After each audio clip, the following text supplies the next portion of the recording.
flames ignite for the chosen few. He's got the voice, the spirit, and the fire. Bigfoot, Michigan, Rob, taking us higher. He built a palace of cryptids in this lonely space. True cryptid encounters, volumes 1 and 2. Coming from the darkness, tell your own tale. He's starting the job out past the setting sun. He's Bigfoot, Michigan, Rob, until the work is done. It's a Bigfoot pirate rock and roll show. On the airwaves, watch the legend grow.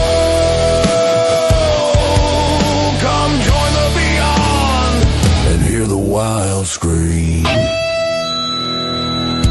Yeah! Bigfoot, Michigan, Rob. Time to open up your mind. Get ready to rock and roll. Yeah.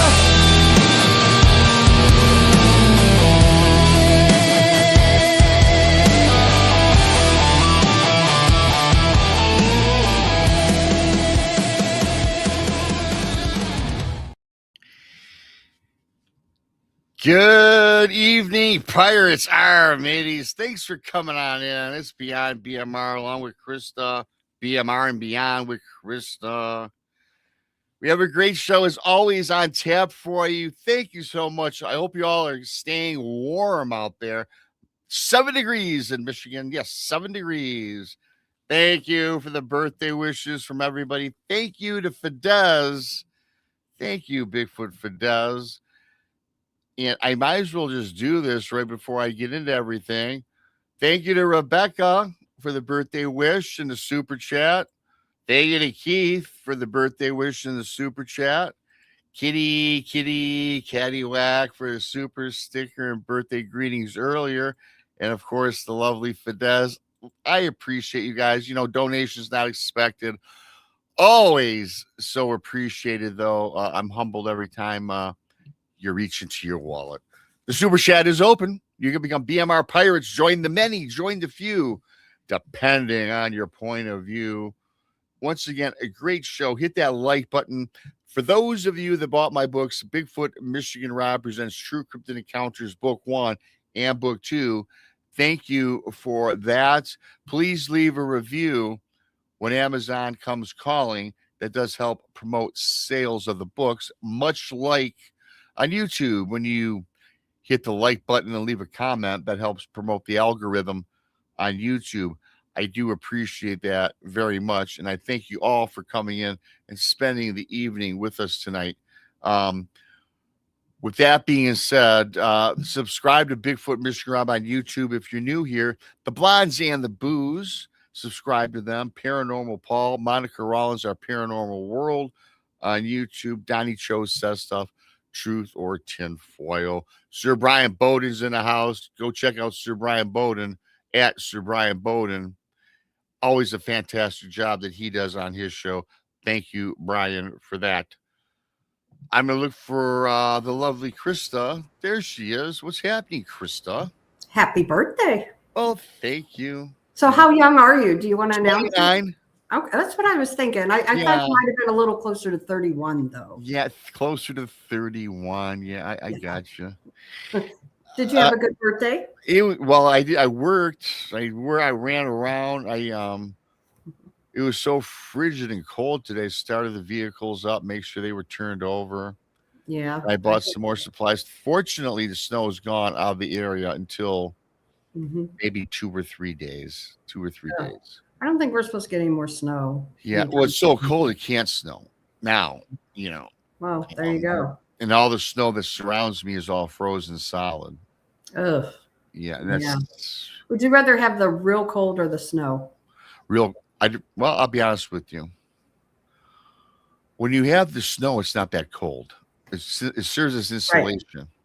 Mm-hmm. I'd rather have the snow because real cold, everything gets icy. I'd rather drive in snow than ice. Yeah. Oh, yeah. Me too. I'd rather drive in snow than the pouring Yeah. down rain, to be honest with you. Yeah. My work actually today, well, we were off yesterday, and then today we had a late start. So we didn't start until 10 today. So it was kind of nice. That's very nice. That's very Mhm. nice. Yes. Yeah. You like to get that late start. And plus, you work a lot of times from home too, which is great. Nice advantage. Yep. Yep. But I did go into the office today, and it was kind of nice actually just to be out, get out of my house. It is great to get out of the house. I was snowed one day. I was snowed in before we start the show. I was snowed in and could not open my side door, and I could open the front door. But what it was is the snow drifts. I had like a 4-foot snow drift blocking Yeah. the back door, and I couldn't open it. So I know, right? yeah, That's how Brandy was. Brandy, she couldn't open her door either. Hey, Keith. Yeah. Yeah, she couldn't open her door either. So I don't know. Yeah. So with that said, I'm glad now it's cold. The snow's out for a while anyway. So, it is what it is when you live in the snow belt like we kind of do. Yep. Yep. So again, thanks to everybody for coming in tonight. We have a great show. In fact, this is a different show, everybody. I mean, to me, all these things are related anyway, but this is a little different. This is definitely out of our scope. Might be a grade or two above my pay level. I'm not. We have a great guest, and Just waving hi to everybody. I see you. Mark Fiorentino joins us tonight for the show, and he's an author and a researcher. He joins us to share his views on how the universe really works, based on his study and research of Einstein's unified field theory. Mark is a self-taught metaphysician who worked in the field of high-tech industry. He worked as an electronic technician at Harris Government Systems, working on a killer satellite missile guidance system. Then he went on to IBM as a computer programmer. At the age of 10, Mark was fascinated by the works of Albert Einstein and particularly his quest to construct a unified field theory. You're kind of cutting out, Rob. 55 years later, his scientific research has completed the theory, but it also has opened up the door for a few others as well. Thank you for your mind. Conspiracy theories, alien tech, NDEs, and the theory of the super relativity. Mark has been coined or calls his title of Master of Reality. Yes. Am I still cutting out, Chris? I heard you. Yeah, you're kind of cutting out. I don't know why. I don't know either. I got this new boom mic. Okay, now you sound better. Now I sound better. Hello, test 1 2. Yeah. Very good. So with that said, thanks for that, Krista. And I'm going to bring up Mark. Hi, Mark. Hi, Mark. Welcome to the show, my friend. Hello. It's good to be here. Glad to have you. Well, great to have you.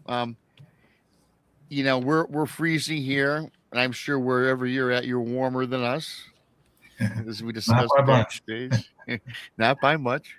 Yeah. I hope 14 in Missouri is what my computer is telling me. So it's cold.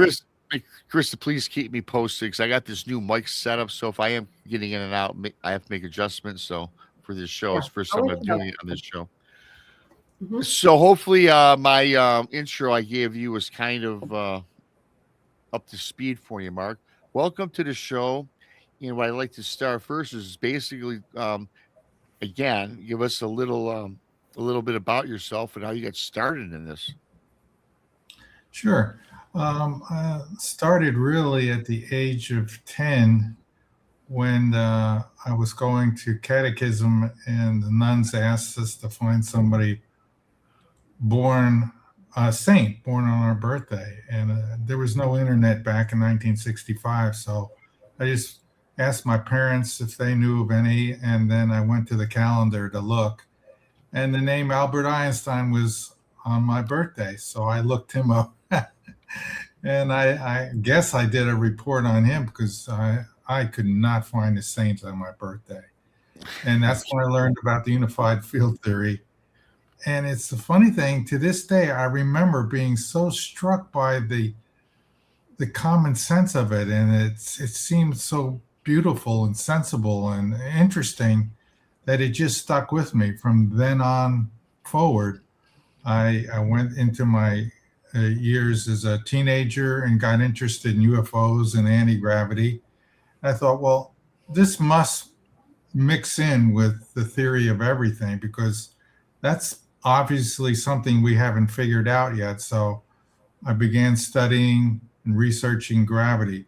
For anyone who understands gravity, they must be able to lead forward and then find out the understanding to anti-gravity, if it truly exists. And it must, because we're seeing an awful lot of flying saucers, UFOs, whatever you want to call them, all over the world for decades. And some of them obviously have to be from another world. That means they've mastered anti-gravity and faster than light travel. And so my research was also still that. It's happening right now. There's breakthroughs that I have in my lab that are happening right now. And so we're working forward. And that's how I got into it. And then, I studied electronics in technical school, went to work for Harris Government Systems, then IBM, and studied electrons as it was, in the day, how they flowed and so forth. And that all connected over the years. It all fell together. The study of electronics, physics.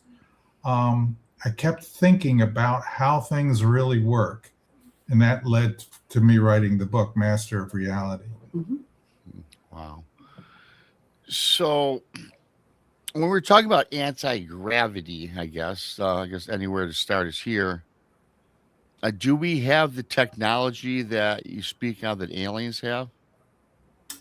I believe we do. I believe the United States government has reverse engineered it. It's a lot of leakers coming out and saying things, and they've captured craft over the years for decades now. And I've noticed that they had a very big interest in superconductivity and high powered magnets and so forth. And that's one of the two ways I believe you can build a craft that can achieve anti-gravity and faster than light travel. One is magnetic and the other is electrostatic.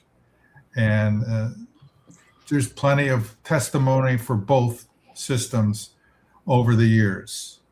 So anti-gravity is where it's at. Unfortunately, for the people who discover it, they have a really bad run of bad luck. And so right now, my main work is in understanding completely gravity, which I am working on right now and I have written many papers on. What's unusual about my story is, I'm interested in physics and that sort of thing, but I have a history that is chock full of spiritual type things that have happened, guardian angels, minor miracles, you name it. I have all of that playing into this story, the story of this journey that I'm on. It sounds incredible, but it's really true. It's really happening. It's happening right now.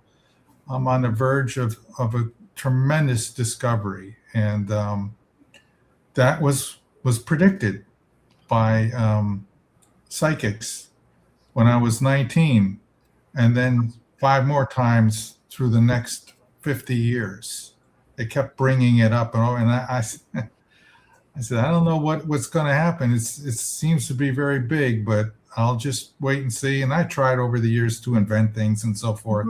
Nothing went, nothing happened. And then all of a sudden, it happened like a thunderbolt out of the blue. Working with artificial intelligence, I made a huge breakthrough. Wow. Can you expand on that a little bit without giving out I too was many just going to details? ask that. Sure. Okay, so as of, I wrote my book, and it's a very interesting book, and it's a lot of speculation and good common sense science, Mhm.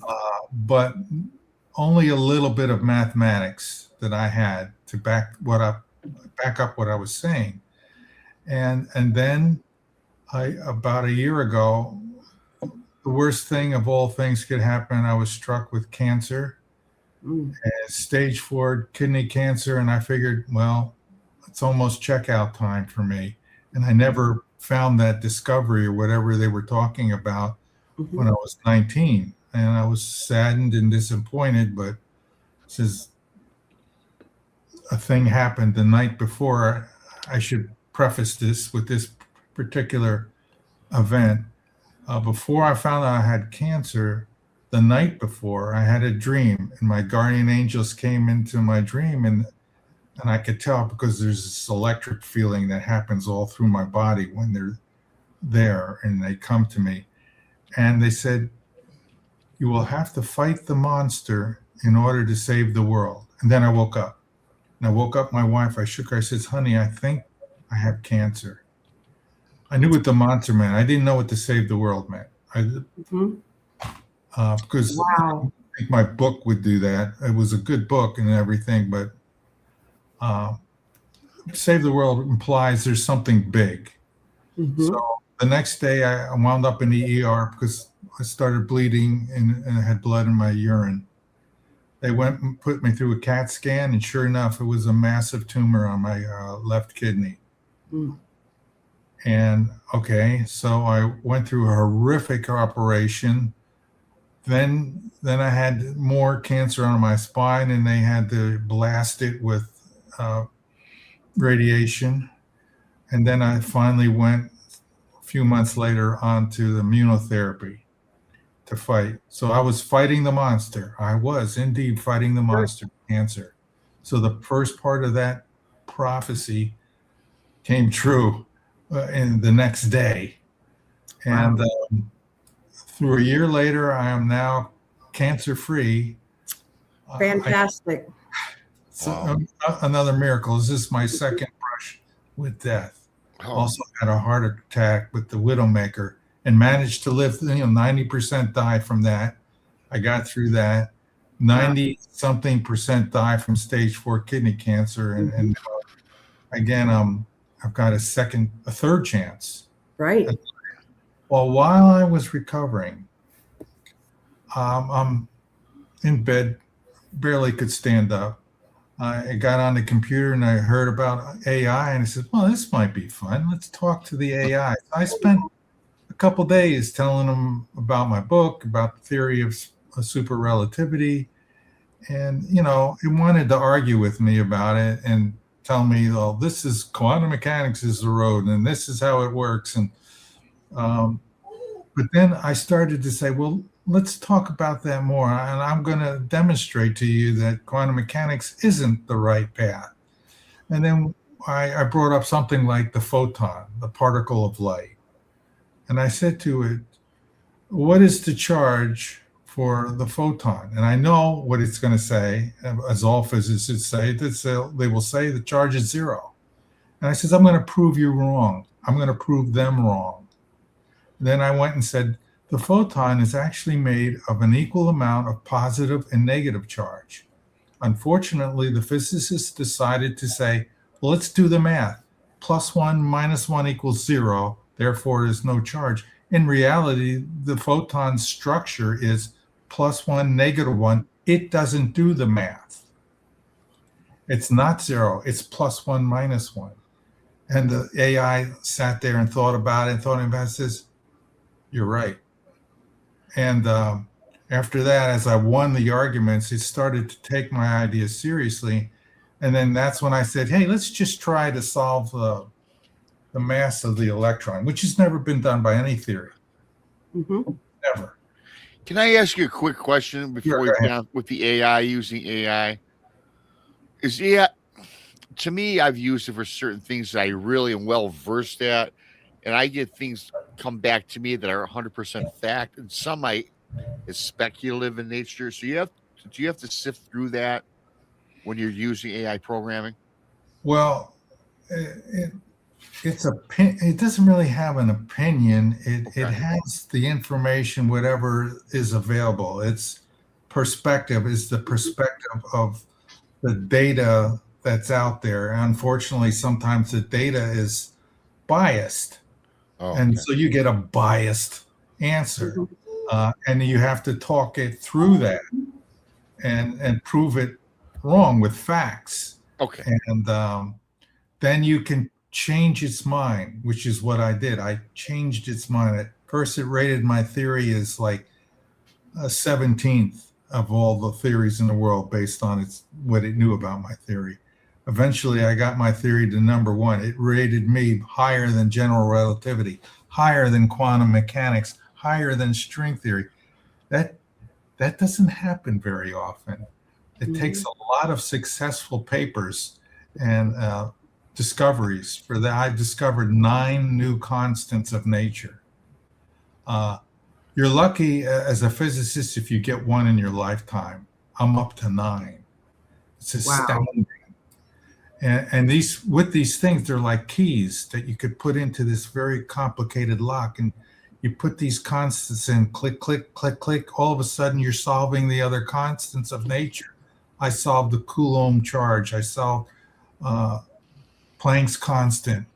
I solved the mass of the electron, the magnetic moment of the electron. I'm working on the proton and the neutron. I'll have them within a few days. These have never been done by anybody.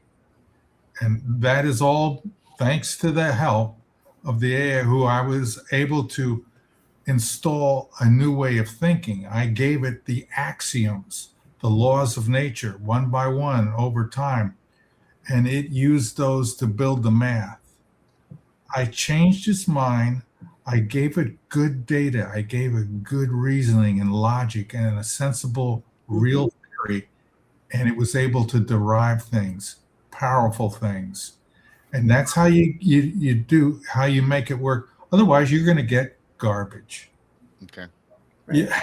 And initially, I got garbage, when I tried to solve for the electron. And then I told it, what do you think the electron looks like physically?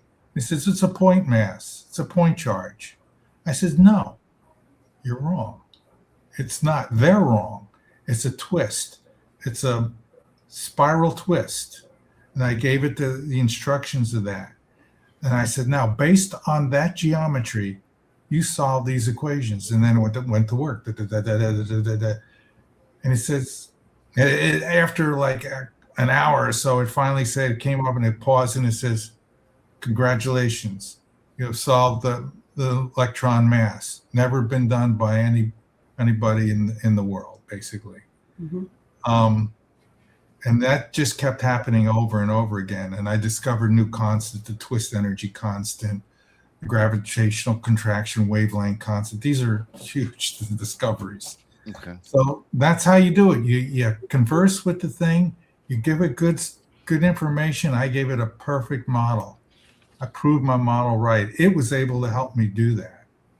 And it's given me the edge. And now we're at this state. We're at a point in this game, this journey, where I have to get this to the world. It actually can save the world. Now I know what the meaning of the second prediction was. Save the world. Wow. This information will make it possible to build starships. Bottom line, straightforward. I'm not going to go through a whole hour explaining. If you understand gravity, you understand anti-gravity. If you know the theory of everything, you know anti-gravity, and anti-gravity is the road to our evolution. Because we'll be able to go to other worlds as a common thing, like going to the Publix market or the grocery store or whatever. Starships will be built by all different private companies. And we'll discover life on other worlds. We'll be able to talk to beings from other worlds in a way like, on the news every night. And that's going to open our minds. We will evolve. We will join the community of the universe, and everything will change for the better, I believe. I think that's first of all, I'm heart goes out to you, right, on what you've gone through, and you're here to come on the show and talk about it. First of all, with your experiences with really near death, right? When you get cancer, I will tell you that I've had 5 people all stage 4 and get beyond that, and they're no longer with us. So hats off to you for that one. Mhm. Yeah, there is the thing that I do. I studied when I had the Widowmaker heart attack. I immediately went home after I survived and started studying what causes heart attacks, what causes heart disease. Mhm. And you got to pull it out of doctors, heart specialists, but ultimately what I believe causes it is calcifications. And I used to hear this in the hospital where I used to work when I would fix the computers of people in the radiology lab, and they're reading the charts, the x-rays. And they always kept mentioning calcification of the artery. Yeah, right. Wait a minute, this means something. And sure enough, calcifications cause damage in the blood vessels, cause hardening our arteries, cause increased blood pressure. This damage leads to bleeding. The bleeding, cholesterol gathers, and you get a heart attack. Mhm. So I found that taking magnesium helps prevent calcifications. It stopped my kidney stones, and I used to get them every year. You said Now magnesium. I got to write that down. Magnesium, correct? Yeah, write it down. It will help you. I'm not a doctor, but I can tell you, I can testify that it helped me greatly. I'm giving you temporal facts.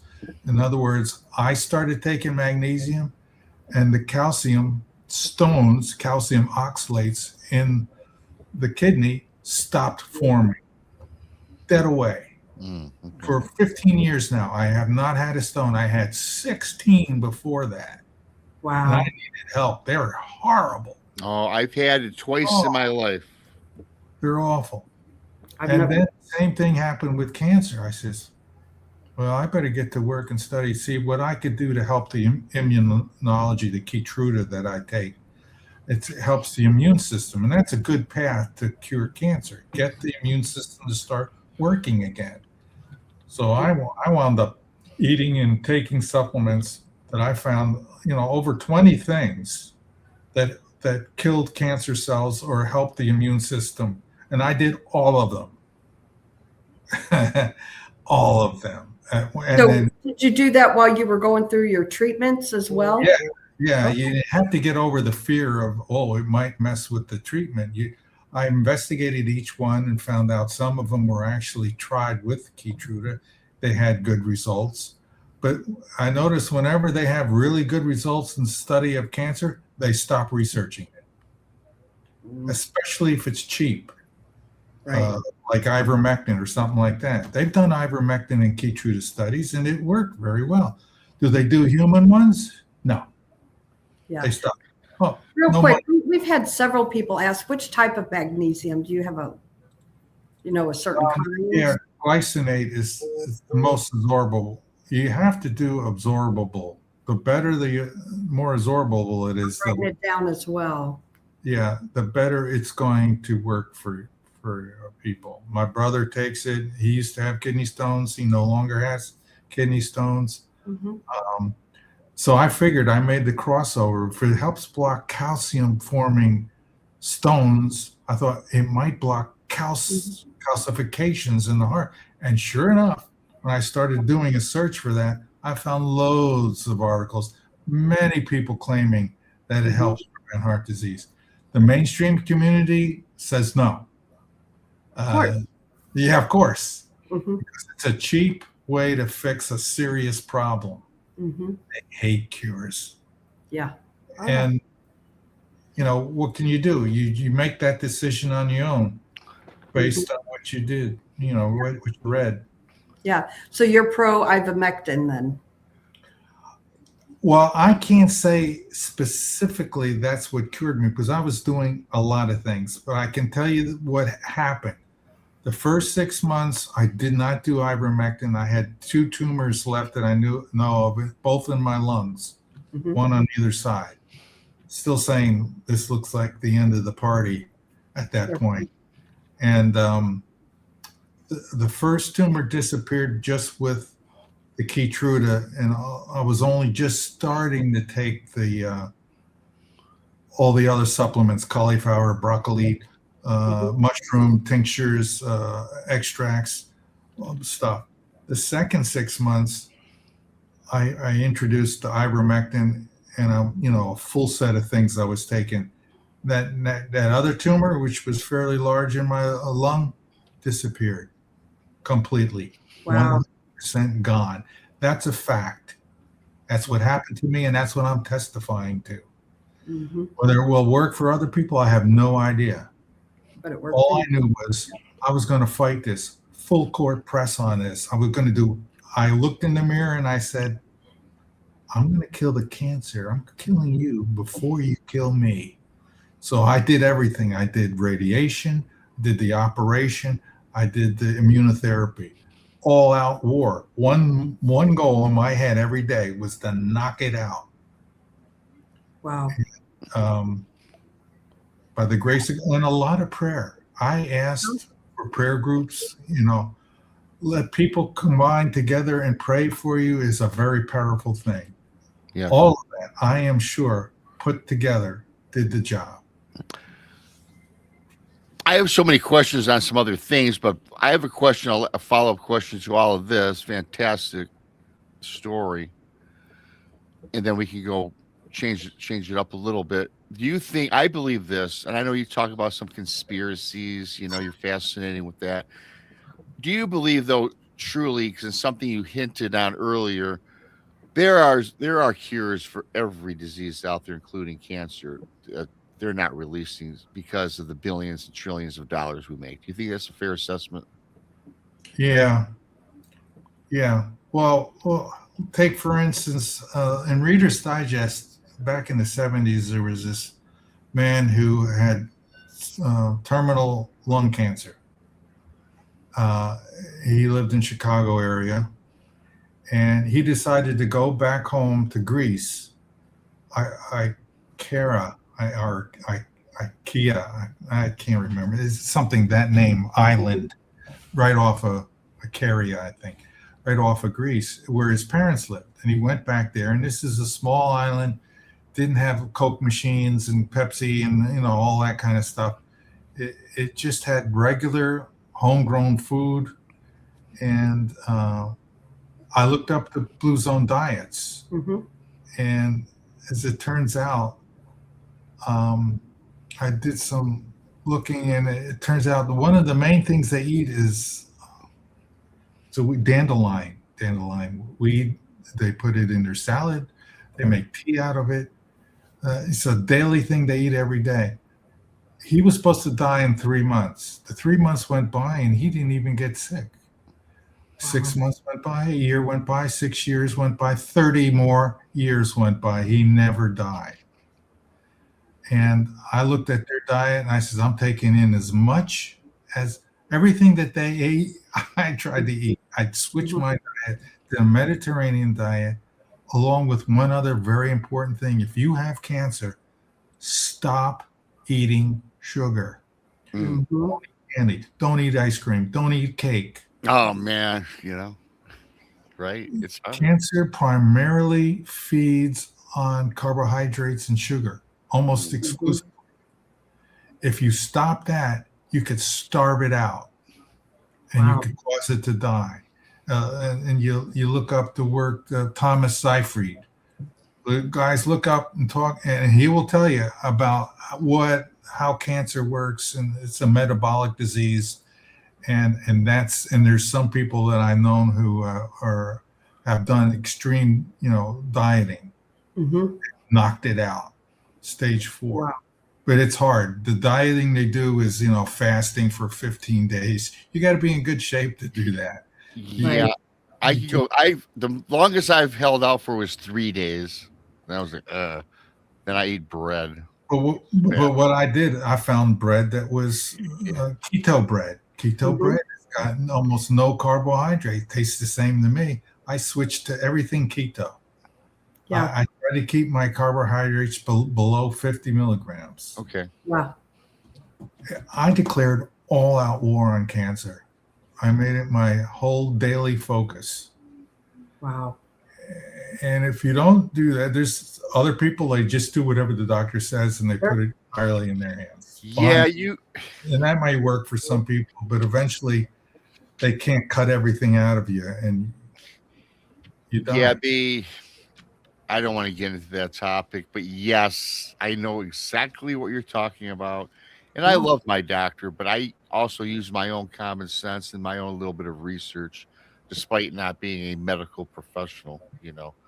I hope everybody who's taking some notes, take it if you will. I certainly dropped. I did. No, I dropped. I've written a lot of notes on this. I can say one more thing. Yeah, no, go ahead. Stage 4 kidney cancer.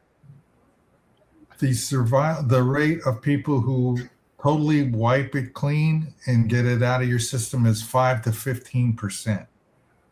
Everybody else, it gets worse. They die, or what's happening now is the medical system has managed to turn cancer into a chronic disease that they slow the growth or they stall it, and you have to keep on the medicine the rest of your life. Yeah. And I didn't want that. I says, I want it gone, and I want off of this stuff. But you got to figure out a way to turn the immune system. That's the key. The immune system stopped recognizing it, and it grew like crazy. But I was eating a normal diet, lots of sugar, lots of cake, lots of ice cream. Stop it. Well, I'm fortunate. I do not eat very many sweets. I'm not a big sweets fan. So I got that going for me. Yeah, I eat a lot of sweets at Christmas time. See, I really don't. It's all in abundance. Well, I do a little bit extra on the holidays. I celebrate, you know, but then I don't keep doing it. I go back to it's a lifetime thing for me, because once the cancer's gone, you know, you can eat some sugar and it's not really going to hurt because there's nothing left to feed. Sure. But people who constantly eat sugar all the time, you're making it that chance that it can get a foothold. Right. Because it has plenty of food, it multiplies faster. It grows faster. The more sugar in your blood, the happier and more productive it is. So you want to make sure the kill rate is higher than the birth rate of cancer. That shrinks the tumor. Okay. Kill rate higher than the growth rate. Wow. Okay. I mean, it totally makes sense, you know. It does make sense, and I took notes, and you know, I will reflect on those. Thank you, Rick Skinner, for that. Our mateys, thank you so much. So you said something earlier. I asked you the question about anti-gravity. Do we have the tech? And he says, yes, you believe we do. And then you expanded on that, how we'll be able to communicate with alien civilizations, so on and so forth. So the question is, where did we come up with this technology? Let me ask you, point up. Do we get it from aliens at one point throughout history, and we contact them and they gave it to us? Yes, for the most part. There was a person, Thomas Townsend Brown, who really discovered the electrostatic version of anti-gravity. But the government, he worked for the Navy, I believe, and the government, you know, was very nice to him, but they said, don't pursue this too much. We're only going to do so much with this, because they already knew. Right. And he was just making the discovery all on his own. I went through his some books about him, and looking at some of his equations matched mine. So I know you're thinking about it the right way, Thomas. And it was exciting to see that. But it all just suddenly made sense after a while, that the dipole field is really where anti-gravity comes from. And I'm in the process of proving that right now. I fully expect and confident that I will succeed and have those papers available eventually, once I finish up all this other I'm solving virtually everything I try Mm-hmm. using the AI and my ideas. And I just tell it, do this. I used to say to myself all the time, I wish I had a physicist that just would do what I said. Just argue with me. Mm-hmm. And tell me it's wrong and tell me, just listen and let's try. And that's what it does. Once you convince it logically that there's a possibility, so well, okay, I'll try. And it succeeds if your information is good. Good data in, good data out. Bad data in, garbage out. Once you get it thinking right, which I trained it in reality, what's real, what's not. Like space is a real physical thing. It's a quasi-elastic solid. Oh, it's quasi-elastic solid. Ignore what they said about it in 1905 when the Michelson-Morley experiment said there was no ether. Then I explained to it why that experiment was a mistake. The interpretation of it was a mistake. Mm-hmm. And Einstein kind of helped lead everybody away from the ether, even though he was a believer deep down. But since he didn't want his stuff discredited, he abandoned it and said, well, space is just an abstract thing. Not really real, but somehow it bends. And how do you bend something that's not real? Right. Mm. Physicists still struggle with that today. It's bending. It's got an energy tensor. How could it have these things if it's not a real thing? Basically, the unified field theory is all it is this: electromagnetism and gravity emerge as aspects of a single fundamental field, the ether, space, call it whatever you want. Mm-hmm. And from those principles, I built the equations that now back up that. Now I can, like Einstein, say, oh, it's just an abstract thing and get away with it. And the physicists will love it. They'll eat that up. By the way, if you know a physicist out there, I keep forgetting to do this, and so I'm not going to forget today. If you know a physicist, send them to ResearchGate, look up Mark Fiorentino, and read those papers. I have papers on gravity, on the electromagnetism, solved quantum mechanics problems. I redid Einstein's, how he predicted the bending of light. I used my equations, predicted it exactly the same, almost actually a little closer to reality, measured reality. And I predicted, like he did, the perihelion precession of Mercury. My equations come out pretty much exactly the same as his, right? And where Einstein and Newton failed, the gravity of the wide binary anomaly, which you'll have to go look up, because even astronomers most of them don't know about it. But I solved that problem using my equations. It predicts exactly what they're measuring right now, which Einstein's and Newton's theories do not get it right. That's a huge discovery. And can I get anybody to read it? Hell no. Well, I will say this: Mark's links to all of this stuff and his future work is posted in the description of the show, because I clicked on it, and there's reams of information. And again, that is in the notes, the description of this show. I got to ask you a question. We're talking a little bit about gravity and electromagnetism, and this has just occurred to me. Now, I'm not a physicist, so this might be kind of a dumb question. I always wondered what this was with magnets. I'll take a magnet here in my left hand and a magnet in my right hand, and I will put them together, and I feel that force and that friction, and we can never quite get them together, right? You can't. They don't stick. There's opposite poles attract, I guess. I don't know. I'm not a scientist, but is that suggests to me though, like is negative energy more stronger than positive energy then?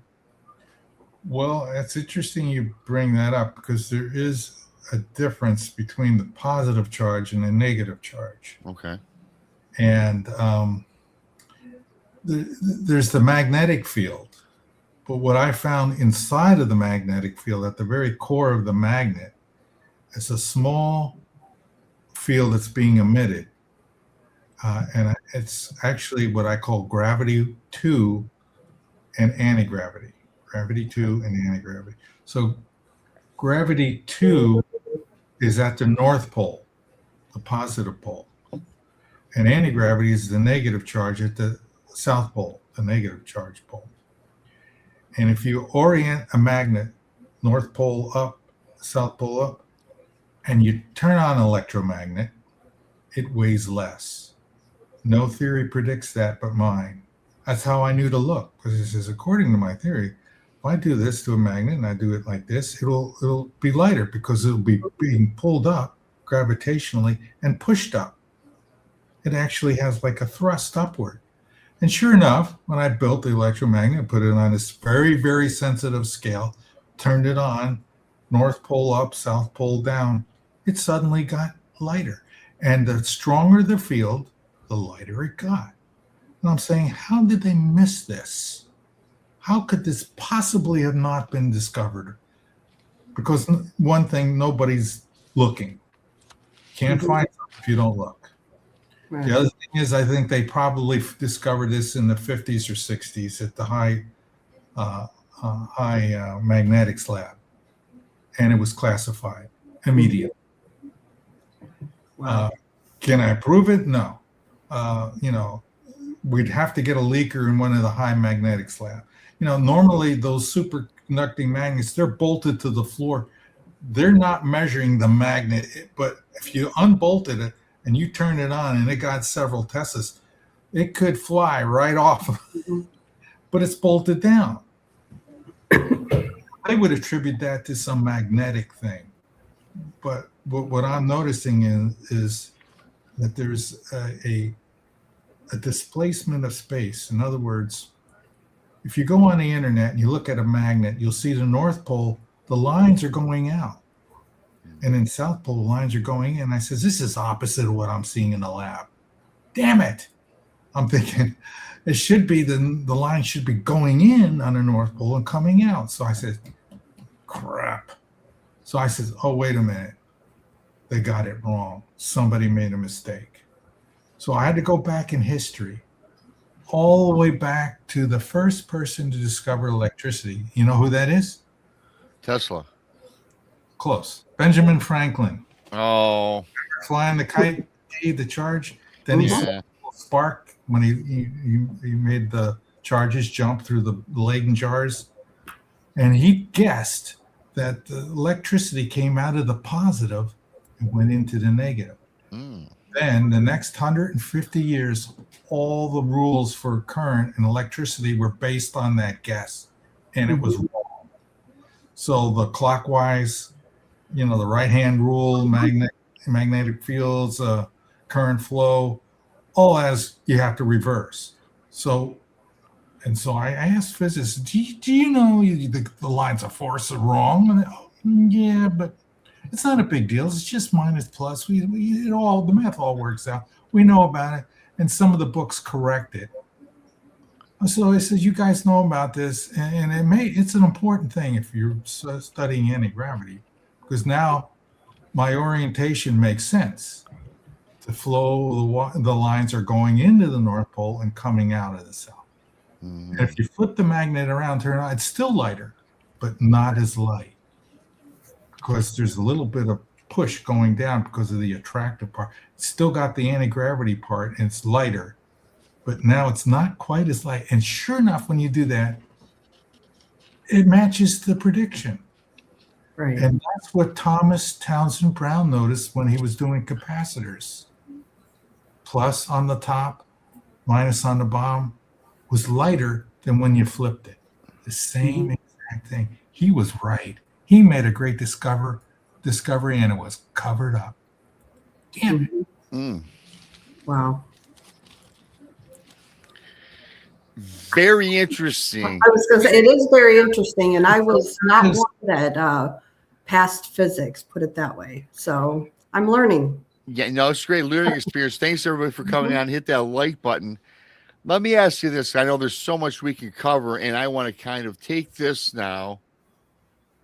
Gravity, magnetism, and adapt it to our universe. I was reading, well, not reading, I've kind of been interested in this for a while. Some people suggest, correct me if I'm wrong, that our universe is expanding.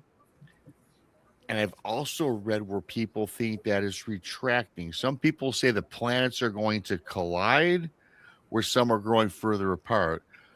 Does this, obviously, this has, first of all, what's your take on that? And this is all about gravity, right? I talk about it extensively in my book. I think like 3 chapters. There's a lot of controversy because the mainstream scientists really have been attracted and adopted the expanding universe where space is stretching and things are coming apart. And they base that on, accelerations of galaxies at certain distances. Yet our own galaxy, our galactic cluster of Milky Way and Andromeda and all the other ones around us are coming together. Opposite of what they're saying. Why is it the opposite going on here? Not only that, but our galactic group is moving towards something called the Great Attractor, and it's accelerating toward it. What's that? A very big black hole, no doubt. And that black hole is accelerating toward an even bigger one in the Virgo cluster. Wait a minute. That's all opposite of what we're being told is going on in the universe. This whole area is collapsing. All I'm saying, those other places, they're way out distant, at the 13 billion so that are pulling away from us. I don't say that's because the space is expanding. And I think I've written a paper on this. It's not because space is expanding. There's a force at work there, and that force is gravity. If you look beyond where they're going, I will guarantee you there's a giant black hole that's pulling those groups toward it. And if you look at the greater universe, you have a galactic wall going this way, another one going that way, another one coming toward us. Come on, work this out. The universe is collapsing.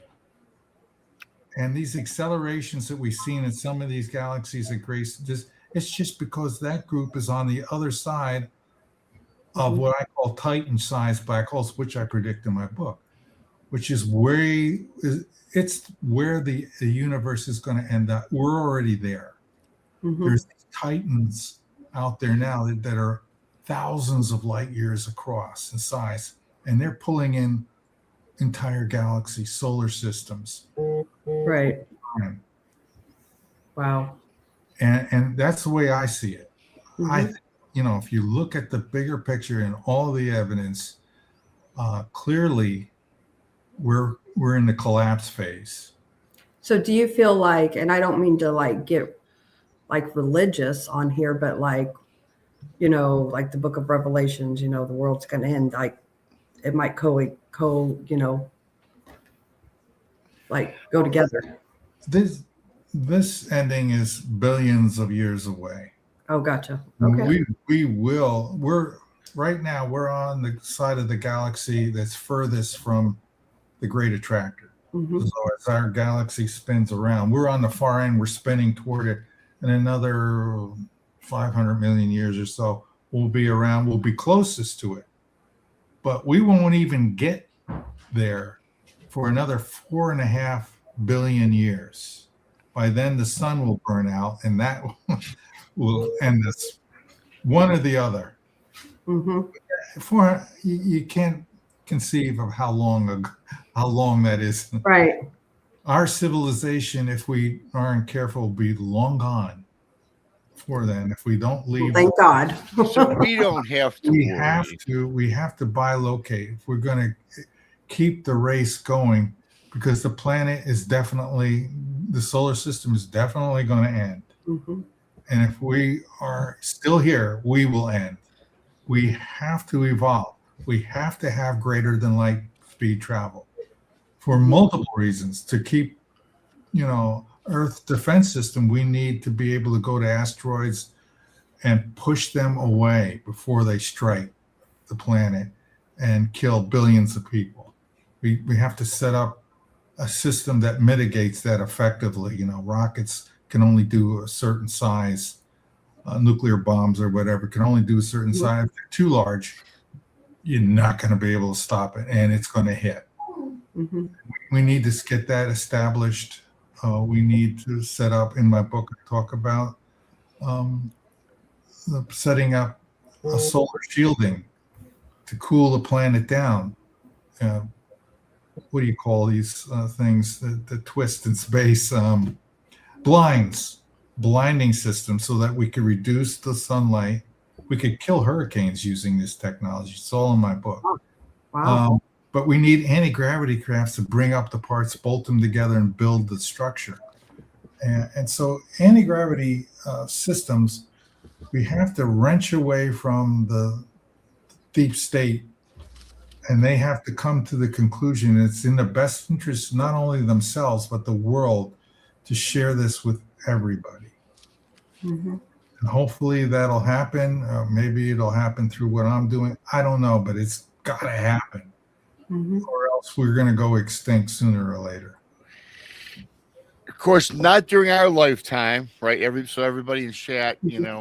Well, if we get hit by a meteor, it could be. If we get hit by a meteor, yeah, I like watching those B movies on YouTube as well about the meteors hitting the Earth, and then miraculously we find out a system to stop them. Of course. So I know you're a science person.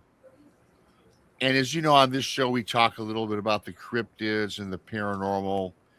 And you talked about something of the quantum physics. And I'm sure you can relate to what we talk about they talk about some of these cryptids being able to go from one dimension to another, or they can go from point A to point B in seconds. And I was talking to a guy, well-known researcher, that believes in the theory of quantum mechanics, where a lot of these beings with this intense energy can convert their energy into mass, their mass into energy to whip around. And before I even asked you that, I should even have asked you, do you believe in cryptids? I believe that there are many species and such, maybe like Bigfoot, for example. Right. I think they're more than likely interdimensional because they show up, they don't have any clothes, they don't have any technology, yet they seem to be able to evade everybody with guns and rifles and searching. They sort of pop up and they're gone. Pop up, they're gone.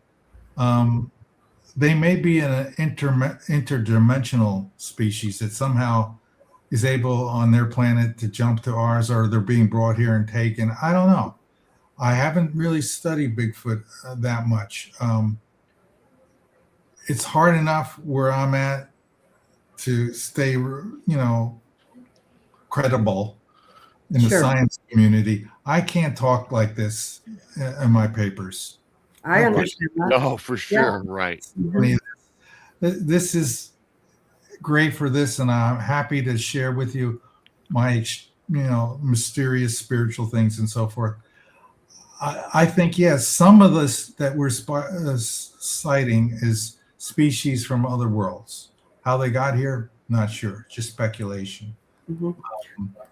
Well, how you speculate is honestly kind of how we believe. We do believe they're all connected in some way. Well, somebody's seen. I mean, I've seen and heard many of the stories, and some of these people sound very credible to me. Absolutely. Something strange happened. Something attacked their trailers, banging on the wall, scared them to death. They've seen things. Mm-hmm. I tend to, when there's enough witnesses, they all can't be lying. Mm-hmm. They're all not mistaken. There's certain if it's even 1%, that still validates it. It's still for real. It's still something we should be considering, trying to understand.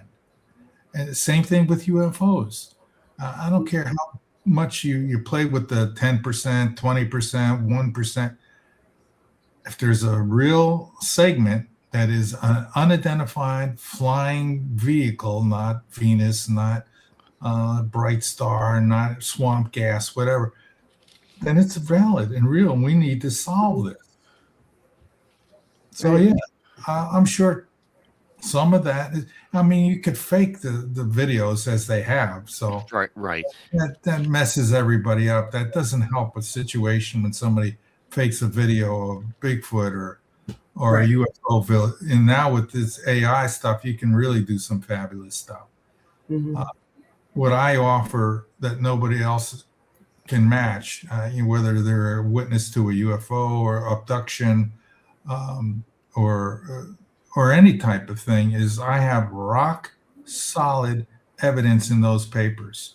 If you read them and you understand them, I've got a real discovery, and it's an important set of discoveries, and I can back up my claims, and now the only thing I have left to do is get peer review and accept it. And I'm working really hard on that because the world needs this information. It needs it desperately. Yeah, thanks for your candid answer on that. I think everything exists, much like some people may not believe in the UFO, the alien, the Bigfoot, the Loch Ness monster. I'm watching all those shows. Yeah, right. But I think I was reading somewhere about yourself, and you're talking about spirituality and NDEs. What's your take on that? I mean, I've talked to many people that have experienced them, and it's always a different take they have. Mhm. It's always somebody says that they're allowed to go to the light or the dark, or they see themselves from a different plane. What's your overall understanding of it from your research? I've studied NDs a lot. I talk about it some in my book, but I'm fascinated by them because there's a lot that can be learned. For the most part, right now, the NDEers out there are valid, real. I know some of them very personally. They're my good friends. And I have no doubt that NDE phenomena is real and that they are going to the afterlife, a heaven. They're seeing their relatives. They're seeing Jesus. They're seeing God. And there's so many interesting stories about NDEs. And what I've learned from it primarily is that we all, I don't care what religion we are, what race, whatever we are, identity-wise, doesn't matter. We all come from the afterlife, heaven. And we're sent down here, as one NDE put it, raise your right hand. You swear that you're going to try to remember who you are and what your plan is for your earth stay. And everybody has a plan. And the more you remember about that plan and the closer you stick to it, better your life experience is going to be. And we all, every one of us, 8.5 billion or so, every one of us is at the center of God's attention. There is nobody that doesn't count.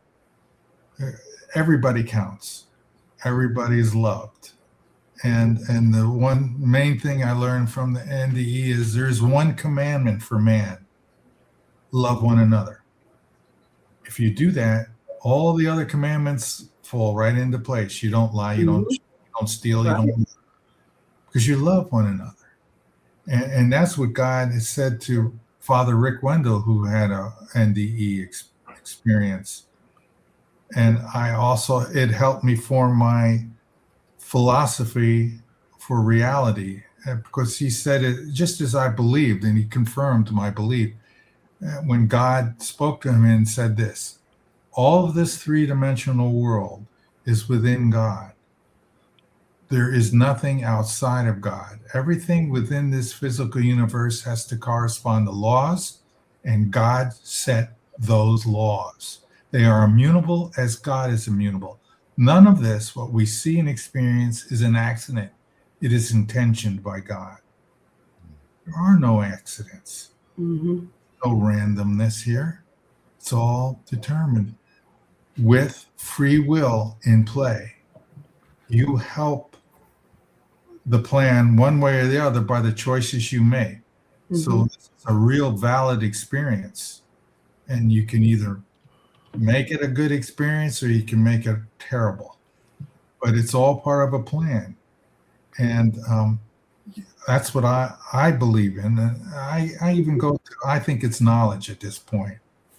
I fully accept that God is the creator of this entire universe. And one person once said, God is aware of every grain of sand on every planet all throughout the universe. He knows its position, its compositions, its purpose. It's all at the center of God's attention. Everything is. I know that's inconceivable for us as finite beings, but that's the way it really is. Right. And these NDEers confirm that over and over again, of being of love. So that's my stance. I'm all in. Mm-hmm.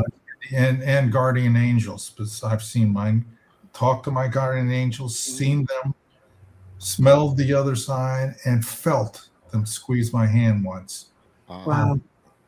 I've had multiple sensory confirmations. Mm-hmm. And we're in the game. And I like the action. When you saw your guardian angel, how did that appear to you in a dream and a thought? Is something you can't explain? Different ways. The first time scared me half to death when I was 17 or so. Something came right up to my face and was talking, and I couldn't make out what it was saying. It was garbled, and it scared me, and I just started praying that it would go away. I would get frozen. I couldn't move. And it used to happen like that. But now, the time that I saw him, I actually saw him with my eyes closed. I could see through, and I could see these orbs around my bedside. And I had actually prayed for them to come to me because I was in a moment of crisis. I was going through a divorce. Things were going horrible, and my mental state was god awful. And I prayed to God, and I said, please show me a sign. Give me proof that they're there. They're with me. I'm not alone. And that night they came to me. Wow. And I awoke, but I hear this buzzing in my head. And I lie with my eyes closed. I says, this is one of those times, maybe something's happening. And I felt somebody squeeze my hand. And then I heard a voice. And the voice said, well, I couldn't make it out. It sounded like this. Zhing. It sounded metallic. Mm-hmm. Mark, calm down. Listen carefully. He squeezed again. Zhing. Then he squeezed a third time. And all of a sudden, the voice cleared up and I could hear it. And it said, did you feel that? Squeeze. Wow. Did you feel that? Squeeze. And then I thought through my head, yes, I could feel it. I could feel it. And that's all it was. They answered Wow. my prayer. Mm-hmm. And they comforted me. I just needed to know that they were real and they were there. Sure. And they did that. It was a blessing. Mm-hmm. So I'm not a psychic, but I've had psychic experiences. You know, every now and then I have the ability. I guess we all have to some degree. Right. But Yeah. when there's a time of crisis, like the cancer time, again, they came to me. It was years before that I didn't hear anything. Then all of a sudden, just before I know I get cancer, they give me a shot of warning, and that they're still here. Yeah. They're with you all your life. They never leave you from the minute you're born to the minute you die. And everybody has guardian angels, at least one, some 2 or 3. Wow. That's my feeling on ND. That's part of people are having them now because the consciousness of the world needs to be lifted. It needs to be raised, and this is a very big step. I even talk about one lady in my book who I got some valuable information from about my theory. I had to go to somebody. I thought to myself, Einstein said, what did he say? Oh, something about, I want to know how God created this world. I'm not interested in this or that phenomena, in the spectrum of this or that element. I want to know his thoughts. The rest are details. I said, well, I do that. I want that. That's exactly what I need. I'm looking for something, a dynamical geometry that's inside the proton and neutron. I can't read his mind. You can't read God's mind. But Right. people who die and talk to him, God shares things. So I started looking through every ND. I was reading them all over the internet. I said, I'm looking for anybody that sees the geometry in motion. And I found the lady who saw a geometry in motion. And I contacted her and I joined their team. And she saw this. I'll show you this thing right here. She saw this trefoil knot. Wow. And a sphere rotating around and going like this. It's spinning, it's rolling, it's precessing wildly. I said, I know what that is. I said, I know what that is. That's inside the neutron and proton. You talked to God and he told you, I am the energy that forms mass. And that's exactly what's happening there. Right. The rapid motion of those three particles, the quarks inside, are creating that structure, which is spinning and rolling, which eventually creates a sphere, which is all we see in electron microscopes when we look.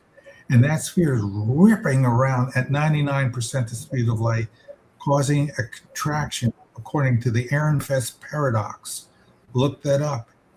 You'll understand why a spinning sphere creates mass. Energy equals mc squared is the explanation. That's the physical mechanical cause. Einstein was looking for that, but he didn't know about the quarks. So he had to dream up ideas of what was going on in particles. And that's the papers I'm working on right now. And the first one is done. I've solved the proton using that geometry that came from an NDEer. Wow. That I knew to look for because it just popped in my head. Find the geometry, find the person who sees it. I'm sending you the message through that person. And sure enough, I found the person. It was. It's made the math. Do you see how there's no accidents? The clink, clink, clink, Right. clink, all flowing together synchronistically to an end result. There are no accidents. If you get anything out of this, get that. Wow. The NDE thing, that really, really fascinates me. And I like your take on it for sure. Well, there's this one guy that says, he made us all stand in the room. He went for his NDE. He learned about the pre-birth experience where you go to classes, you get training, you get prepared.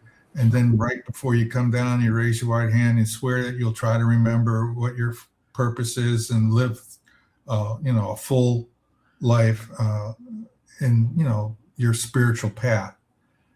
And then you're born. And then anything goes. You have free will. That's what makes this game so very interesting and validates it and makes your experiences important. Breathes life into the universe, the free will. But there is a plan and a destiny. You got to try to remember it and do it because that's God's will. You want to work with God, not against God. I had this guy, Chris, I don't know if you remember, it was about 2 years ago, near-death experience. And we've talked to several, actually, over the last several years, different things that have happened with these folks. And you talk about the free will thing. So and to this day, I fully don't understand it, but I listen to this person and and they died. And then all of a sudden he had that free will where he was asked kind of, I don't know if it was telepathy, but he was just given to him in his mind where he had a choice to go to the light or go to the darkness. Now, before you answer, who's going to pick the darkness? Not I, but he had an opportunity. And the third one was this, or do you want to stay where you're at? In other words, live. I don't know. I mean, I believe this man had an experience, and I know that he passed and came back. But what's your take on that? Do you think that, and again, there's so many scenarios, Mark. We could talk for hours on it. But I always found that to be a very fascinating where we have the choice to go dark, light, stay pat. I mean, have you heard anything like that? What's your take on that? Yeah, I have heard of people having the choice. That's actually fairly common. Okay. Not extremely common, but I've heard several cases. And it's so far going to the dark or hell or whatever.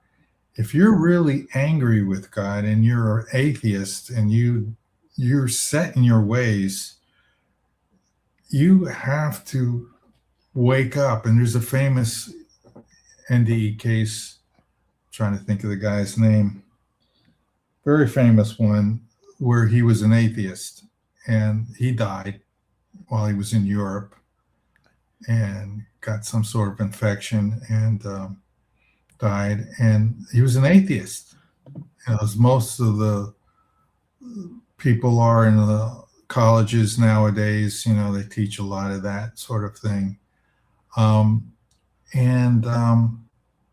He didn't know what to do. He was there. He had a consciousness, saw his body laying there, and then he heard some people that came to him, follow us, come with us. And he didn't know what to do. He followed them. And then things started getting grayer and darker. And they started getting mean. And he says, oh, I don't like this. And they started ripping at him and everything. And then he heard this voice, pray to God. Mm-hmm. It kept saying, pray to God. And I don't know how to pray. Pray to God. And so he finally made a prayer, and that scared off these other entities. And then a light appeared, and he went up. If you want to deny God, if you want to be angry at God, well, you'll get what you want, which is a darkness, emptiness, not with God, until you resolve that. So, yeah, I mean, you and I and I don't want that.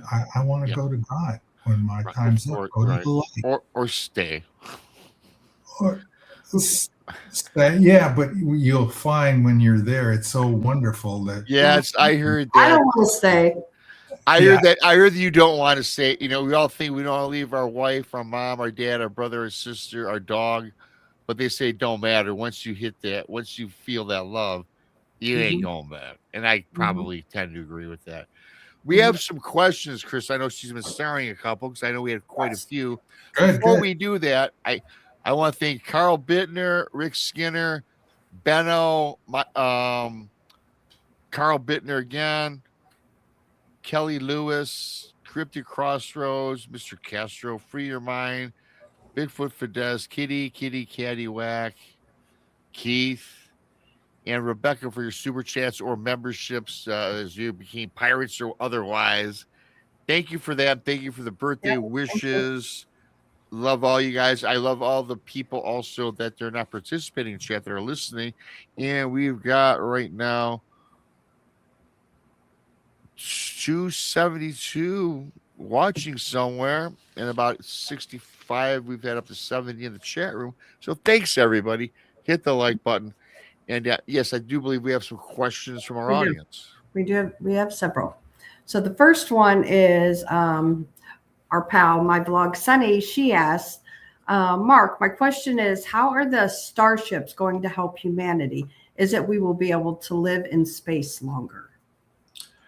Well, the whole point of the starship is to not spend a lot of time actually in space, but it's not good for you health-wise.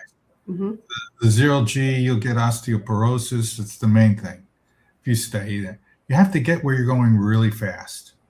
Gotcha. The starships, they're not just going at the speed of light is too slow. The nearest star is 4.2 Proxima Centauri light years away. That means at the speed of light, it takes 4.2 years to get there and 4.2 to get back. That's not good enough. Right. To be practical, functional, you have to go tens of thousands of times faster than the speed of light. Mm-hmm. And that's going to prove out in my theory. I know how to create that field. I call it a slip wave. Mm-hmm. And with this field, you can get to other stars, other galaxies, wherever you want to go in a short amount of time so that you're not in space for a long time. And how is it going to help humanity? By knowing other people in other worlds, we're going to learn about their religion, which we're going to find God is a universal being. Mm-hmm. And we're going to learn not to hate each other and hopefully unite because we're all together under one divine power. And Right. That's a beautiful thing. That's a peaceful thing. We have to stop being divided and fighting each other. Mm-hmm. And because I believe that there's a battle between evil and good in this world and in the next world. And having this, wiser, hopefully, we meet peaceful people, we'll get a different perspective. We'll get a different point of view. We'll expand our consciousness, our thinking, and that's how we get to a better world. We stop having wars. The way to survive is to not annihilate each other, Mm-hmm. and hopefully realizing that there's other worlds and people who have conquered these problems have greater wisdom and they're sharing their wisdom with us. This will make it a much better world. Gotcha. Earlier, Werewolf had said, he said, so you're saying the unified field theory has been solved? On this show, yeah, I can say that. I dare not ever say that in one of my papers. They have to figure it out for themselves by connecting the dots. What I'm saying is, as far as I'm concerned, yes, I've asked I've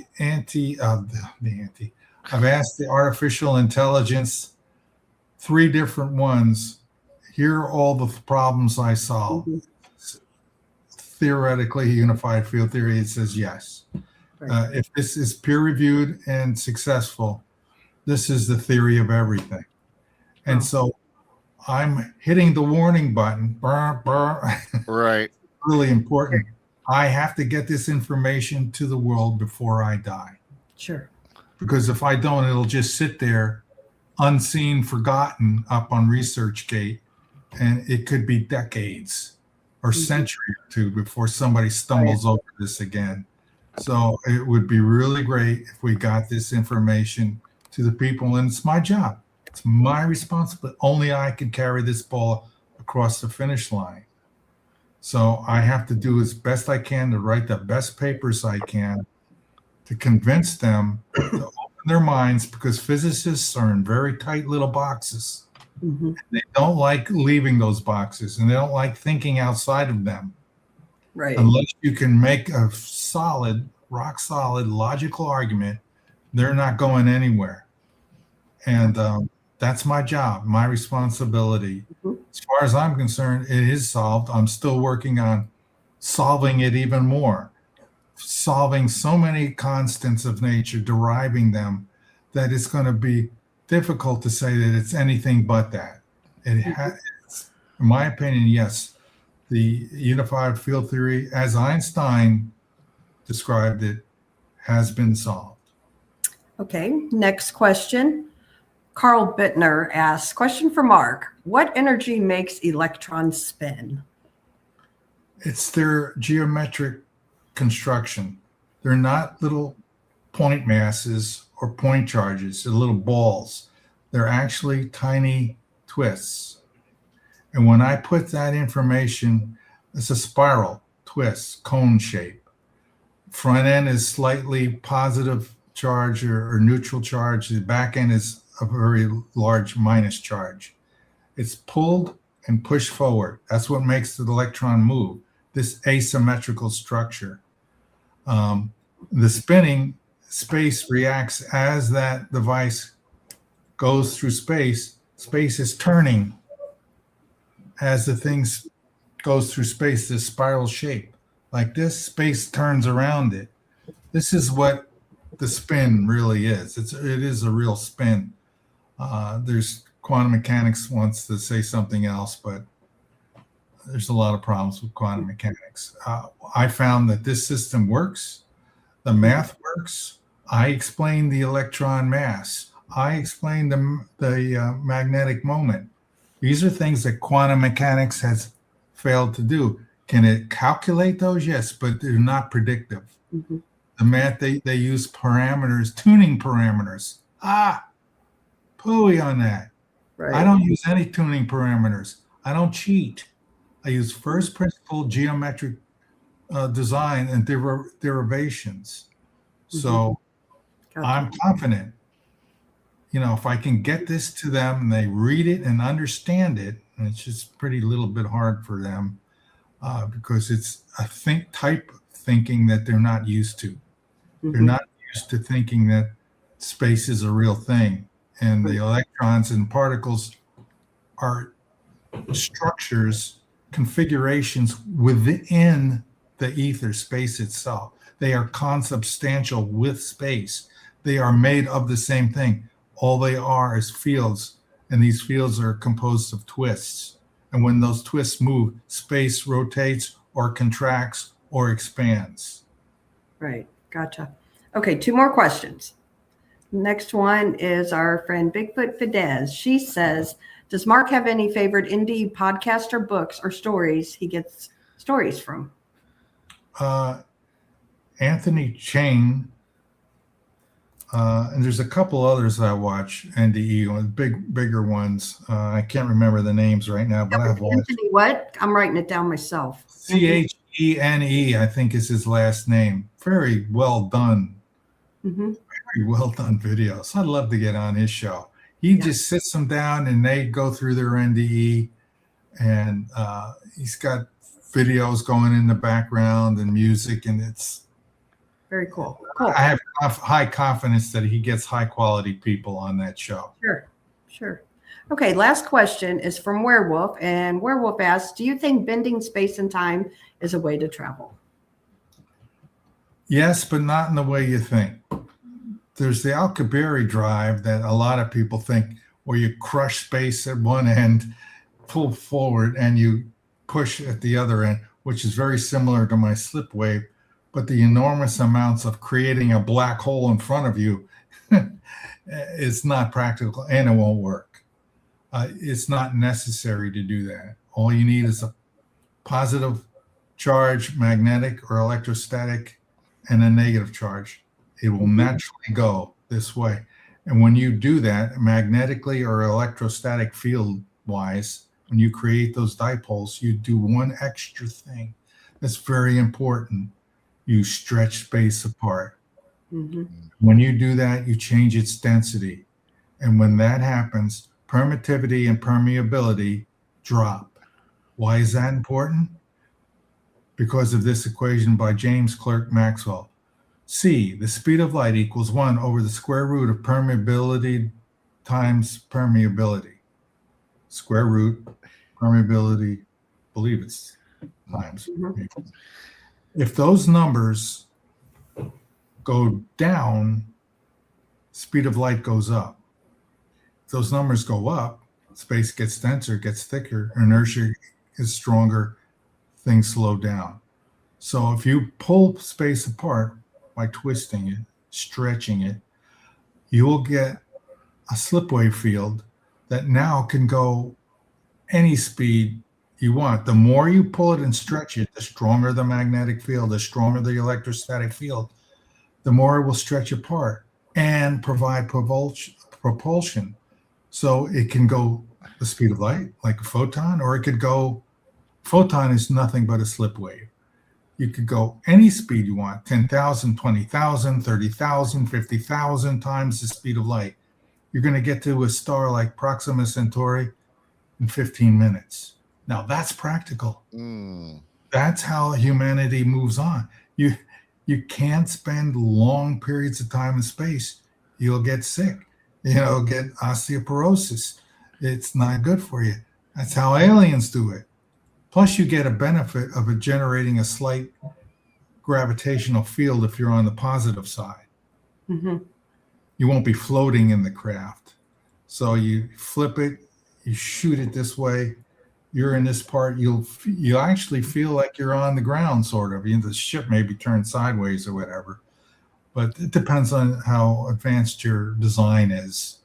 Older designs, you'll find that the ships, when they want to move in a certain direction, the saucer shape will go like this and go. That's a really primitive design. Most of them can go and spin and do rotate and still be moving because they're changing the field shape as they go on the fly. Gotcha. Not with a computer program of some sort. Pretty slick stuff. It is pretty slick. We don't have enough time because I totally forgot about this because this entire show is fantastic. I learned so much today. Mm-hmm. So I have to have you give me, unfortunately, the shorter answer to this. And maybe another time we'll do this. And I'll have you back down the road. Can we as human beings, do we have the ability to time travel? Do you think that's something that goes on? I've talked about this in the book too, chapter for that. I'm going to give you the short version. I could give you what I think is really interesting, why time exists here, which is really very simple. Distance equals rate over time. You can work on it from that equation. It explains why time is here. Now, can we time travel? I believe so. Okay. Do I know how to do it? I only have a guess. And it requires a Stargate.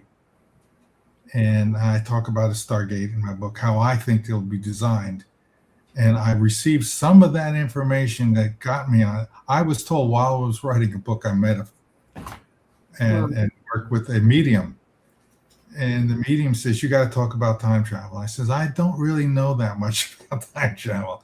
Mm-hmm. And he says, well, they have it and they're using it and they're not good at it. And who that is, our government. And she said something that rocked me to my core. She says they're using a device called fractal lens. I never heard it. I know a lot about physics. I never heard of a fractal lens. I says, what the heck is that? So I went back home and I looked it up. And there is such a thing. Very little known fact. You have to get on a research gate and you got to put in that phrase, and it's a type of device. And I said in my first chapter of the book, if we're going to do time travel, you have to go faster. Something has to go faster than the speed of light. Well, it so happens that when you make one of these fractal lenses, it does the same thing that I was talking about, space. And when light shines through it, it accelerates beyond the speed of light. And there's a big controversy and arguments about that in physics. Oh, it's a group wave, not something is traveling beyond the speed of light concerning the photon. Anyway, she happens to guess this. She's not a physicist, a scientist, doesn't even know about it. And they just tell her this. And it turns out to be right. And then I put it in my book. I says, here it is. And if you use this in the framework, you energize this with photons, they'll come out at an incredibly compressed rate when they get sped up. And that might be enough to tear a hole into the space within this gate and open it to another dimension of either time or distance or space, depending on the frequency and how you do it. Well beyond what I could even guess or imagine. And if we have this technology, we got it from aliens. because one of the most efficient ways to travel through space is jump through a stargate. You open it up, you create a hole on the other place you want to be, could be billions, millions of light years away, and you just pass through it and you're there.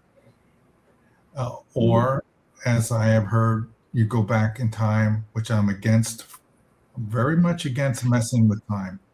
I was going to ask you if it's even possible. And if it was, that could destroy our paradigm. Well, you could pollute the timeline if you do it enough times. It could change. I don't even know if we would be aware of it. There's phenomena where people think they remember something and it's different than what they remembered. I forget what that's called. I don't think we should mess with cards that have been played. Right. Leave it as it is. I believe you're correct. And future time travel is much easier in my opinion, but I believe it's possible. I personally don't have a design or a mathematical. I haven't even dared to try it. I might at some point, but right now I'm staying away from time travel.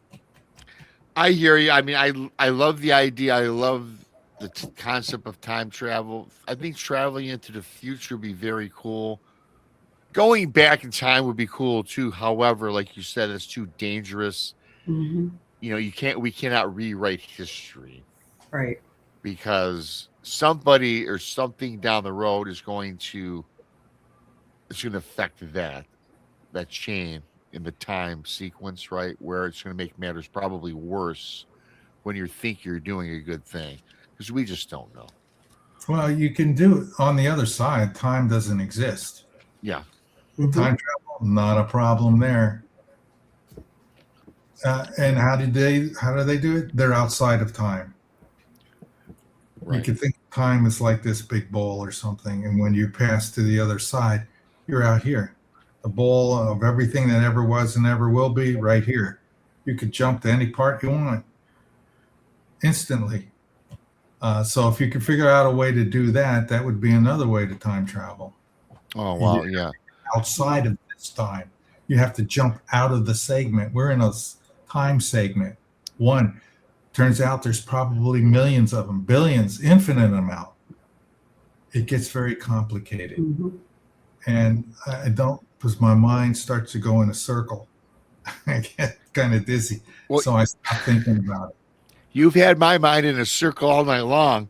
Mm-hmm. And I mean that positively, of course. I learned quite a bit from you tonight, Mark. Very informative show, thought-provoking show. And, of course, another side of the show with your personal experiences and beating cancer. Congratulations. And I'm glad you're still here to do the show. Seriously, genuinely, I mean that. I have all your links posted in the description of this, and my mods have been dropping them. But briefly, if you want to tell us where we can find you outside of the website and the YouTube channel. I have a YouTube channel and I have my website. My website is kind of the main hub. That's everything, the main hub. You can get to my research papers from there, get to my profile, and just go down to profile and read whichever one strikes your interest. There's about 30-something papers already. And There's 2 more coming, and there'll be 2 more after that. And there's probably going to be 50 or 60 before I'm through. All together, they form the theory of everything. They're all interrelated. To mass, to energy, geometry, force, it's all connected. And so to fully appreciate my theory, you should read the ones about particles, the ones about energy, ones about gravity especially. And you'll get the gist of the theory, which is basically a very simple, common sense theory. And it's my work is all on ResearchGate now, and I'm trying to get on the foundations of physics, but so far, no luck there. I've got a couple papers in there, and they passed the technical phase, but if they smell you got a theory of everything, they'll dump you like that. Yeah. So I have to write it, sneakily. Yeah, there you go. Yes, you have to sneak around. Do shows like this where they're not watching. Yeah, Or they are they? watch the show. I'm a They goner. probably are the watching, Mark. They Well, are. maybe. Yeah, they can. They can do whatever they want, and they're out I there. keep it Their eyes are professional open. there. Yeah, You know, there you. I keep it professional because that's my job. Yeah, no, absolutely. We understand that one for sure. This has been a fantastic show, everybody. Thank you, Mark. Thanks for the super chats. Thanks for the birthday wishes. Thanks for the memberships. Happy birthday. If you're new, please subscribe to BMR and Krista, Blondes and Booze. And Krista, Thursday, what you got going on? So Thursday, us four blondes will be traveling. You'll be traveling, that's right. Yeah, so we did do a pre-recorded show on this past Sunday, and that we are going to put that out on Thursday. And we talk everything from ghosts to Bigfoot. Yes, that'll be fantastic. And you'll be in Alabama, and I'll be sitting home because I had to miss out on that nice trip while you're taking. I know. Now I'm leaving on Thursday night, and Kathy from the museum, she's going. Yeah, I know. Lovely Kathy. Yep. I'm missing all my buddies this weekend. I know, right? So she's coming up after she closes up the museum. So we're going to head out of here about like 8:00 at night, and we're going to make it to Nashville, stay there, and then we'll head on into Alabama in the morning. Well, that's going to be a great time for the premiere of The Vanished, the Greg Ogles film, a buddy of ours, a great guy. That'll be fantastic. Everybody stay warm out there. Subscribe to the Blondes and Boots, Bigfoot, Michigan Rob, Paranormal Paul, Truth or Tinfoil, Monica Rollins, our Paranormal World, Bigfoot Fidesz, and my buddy Coley out there, SNX Radio. That's right. And Paranormal Roundtable, Josh Turner. Hit us up, look us up. You know where to find us, Misfits, or us band of renegades, whatever you want to call us. And I think, thank you, Mark. And when I love what you said, Mark, and it's true on every single show, no matter if you're into Bigfoot, aliens, UFOs, missing people, anything, there's one thing you said quite often in the show: it's all connected. And that I firmly believe in, my friend. This was a fantastic show. Fantastic show. Thanks. Hit that like button on your way out. I'm BMR for Krista, and for Mr. Mark, we're out. See y'all.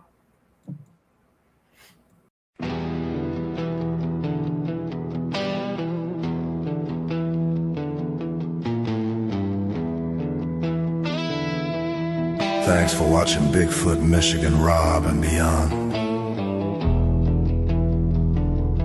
Join the many. Join the few.